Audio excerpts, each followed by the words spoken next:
like a Hellcat.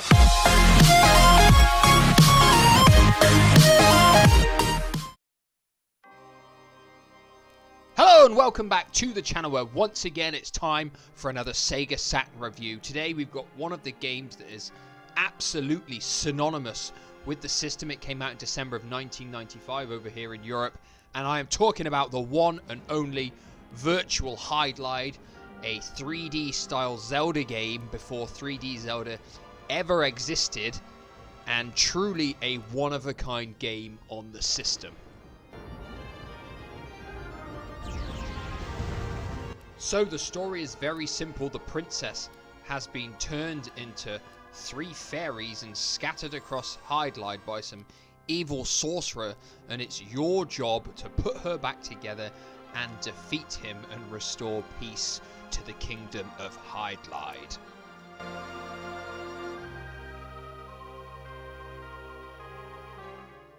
So once the main menu rocks around, you can see you can create a new world, you can resume your game, you can load game data, copy game data and go into the options. We can change the difficulty, which I strongly suggest you leave on easy because it shows you your destination in the map. If you don't have those on, this game becomes incredibly difficult to sort of navigate where you're going, and it will kill any enjoyment that the game can give you. You've got your pretty standard other options as well, audio and screen position and the controls, before you go back to the main menu and start a new game. Starting a new game is pretty simple. You can choose to create the world randomly, or you can type in a code which will load up a world that's sort of already defined. Now, you can input some cheat code worlds to get certain items at the start of the game, which can prove to be quite useful as well. One thing the game says it does is generates a brand new world every time you play the game. Basically, this just means different locations have been dotted around in different places on the map. Doesn't affect the enemies, anything like that. Doesn't really affect much at all. So once the game loads up, you are there on the map, the overworld, with your character. You can see the time elapsed, you can see your score, you can see how much life you've got. For the time the game came out, it was a very, very ambitious game. There wasn't anything else like this back then. And it's pretty standard in terms of what it can do. You've got items, you can equip them, you can collect more items, there's potions, there's scrolls, that kind of stuff. The standard sort of stuff you'd expect to find in RPGs. So all of this makes the game seem like it's quite promising to begin with. You move around the map, you locate where you've got to go, you do whatever you need to do there, whether it's collect an item or defeat a boss to get another item to progress to the next area of the game. You level up every time you complete an objective. You don't level up from defeating enemies, so wasting time on the overworld defeating enemies is pointless. Absolutely no need to do it. You can run past them. You can run past most of the monsters as well in the dungeons and the places you go. There's pretty much no need to kill them unless they are literally in your face. All it does is just really waste time. So that being said, we need to talk about the way that Virtual Hydlide looks, the way it plays, the way it sounds, what kind of lifespan you can expect to get from this game, and is it worth playing today?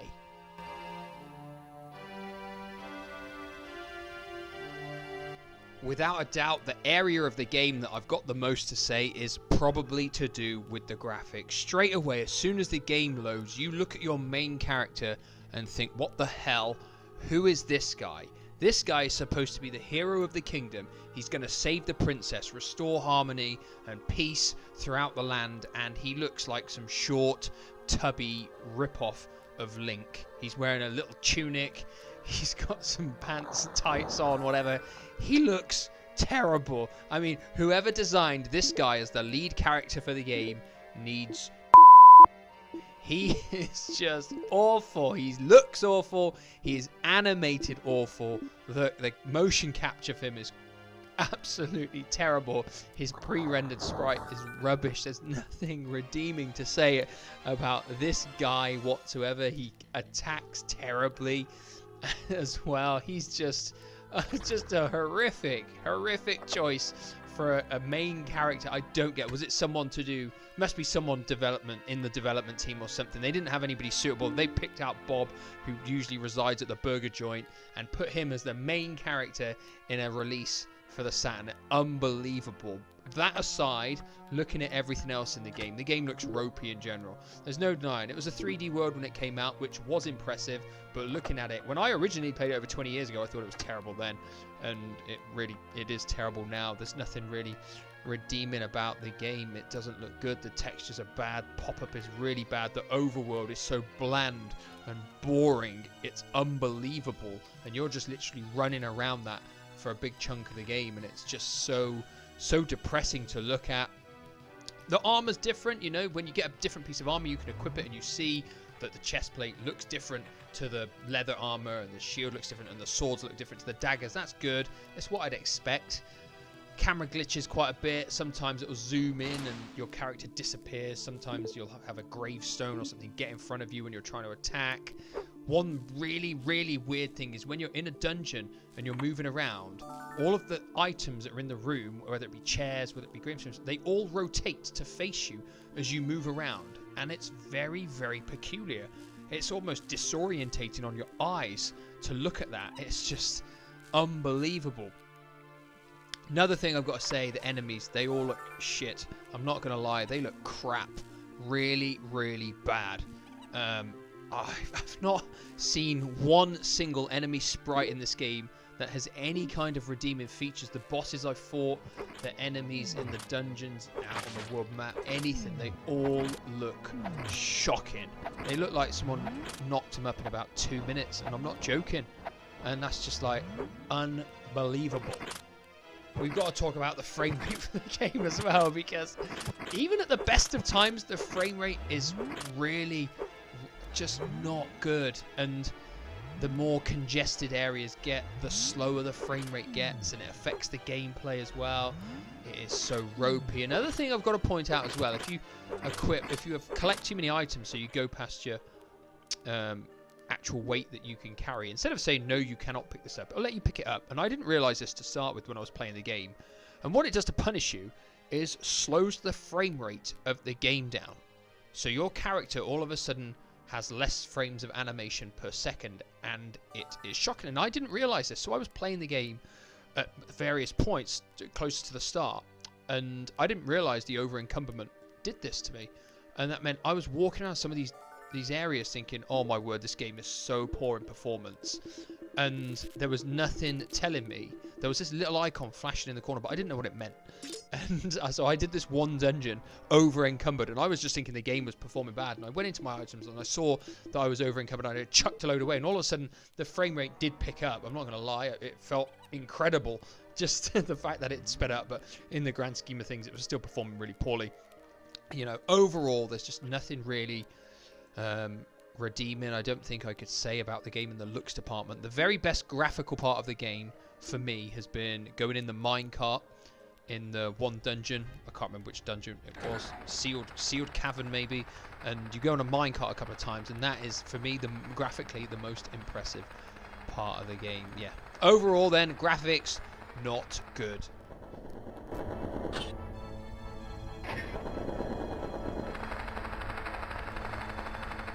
So I'm umming and ahhing what to talk about next. I thought we'd talk about the sound next, and this is probably the best part of the game. Maybe. The sound effects are rubbish, I'm not going to lie. I think just about all the sound effects in the game are not good. There's nothing really redeemable to say about them. The music tracks aren't that bad, in all fairness. Some of them you can actually listen to once over and think, hey, that's pretty good, that's not too bad. The biggest problem, though, is the fact they're all very short. Some of them are only about 50 seconds long, and they play on loops for the whole time that you're in the dungeon or on the world map. And this means they get very repetitive, very fast. And there's nothing else I can say about it, because that repetition is just too much. It's too much. That world map music, I've heard it, it's stuck in my head. I've heard it so many times running around the map as fast as I possibly can, but that music is playing. And it's just there in my head now, stuck, because I've been playing this game. So what I'm going to do is I'm going to punish everybody who's watching this video by playing some of these tracks for you to listen to yourself.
So moving on to the way that Virtual Hydlide plays, and it kind of plays like a Zelda game almost. You move around, you collect items, you'll use items, you'll equip armor, that kind of stuff. But the gameplay itself isn't particularly good. You move around with the D-pad, you can walk, you can run if you hold the X button. As you can see, the animation for running isn't particularly smooth, and it's absolutely terrible in a dungeon. It's almost like you lose control of him when you try and run full speed.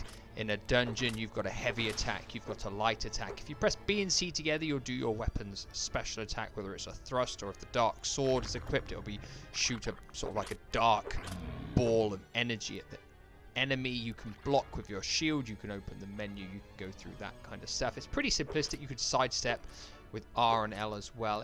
The controls in essence aren't that bad. It's just the way that the game performs really that really affects it. The melee, the combat is really limited as well because there's just such a lack of moves. You haven't got spells, anything like that. Just your simple slash slash slash at the enemy basically until they die. So it becomes really, really, really repetitive in the way that it plays, and obviously the clunkiness of the engine affects the enjoyment. If the actual engine ran fine and everything responded quickly how you'd want it to in an ideal world, it might not play too bad. But the fact is it doesn't. Therefore, the gameplay is not a winning formula.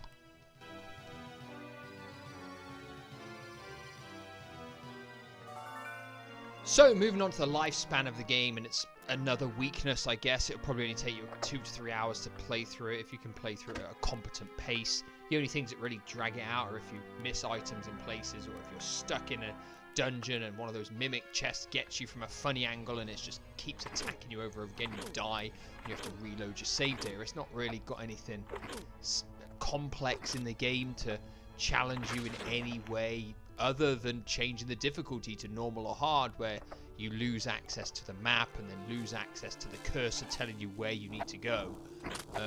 They definitely make it harder, but they definitely don't add any enjoyment. That would basically make the game unplayable in every regard, in my opinion. It would just kill it, just completely kill it, not knowing where to go, because you could wander around for ages looking for the places on this game. Another downside, I suppose, is the fact that there's no like storyline throughout the game. That doesn't really come under lifespan, but it's a flaw of the game in general. There is no interaction with any other sort of like NPC characters. The world is barren, it is dead, and it's a real killer that there's no kind of cutscenes, no interaction with anybody whatsoever. It makes it feel a very, very lonely experience, and you feel sorry for this short tubby guy that you're controlling because he really hasn't got any friends whatsoever. But anyway, I'm going off topic a little bit. The overall lifespan of the game isn't particularly good.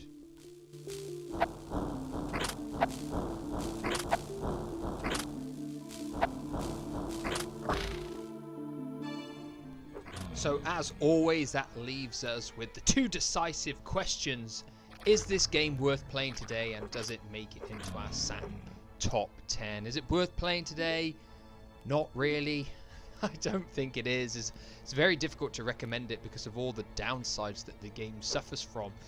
It's got an odd charm to it though. There is this odd, peculiar charm to the game. It's hard to put words in my mouth to describe it, but it has got a little bit of charm to it. Perhaps it's just because it's so unique for the time it came out, possibly, but perhaps it's because the main character is just so laughable that it gives the game a bit of charm, like I said. But no, I don't recommend playing it. It's not particularly enjoyable, and it's very repetitive as well, which is a big downside. Obviously that means it does not get into our Saturn top 10. Obviously the games that get into our top 10 now are going to start having to be pretty good, because we've covered about 50 PAL games I think now. So Virtual Hydlide does not make the list. What are your thoughts on this game? Did anybody out there get it upon its release, and were you impressed with it initially then?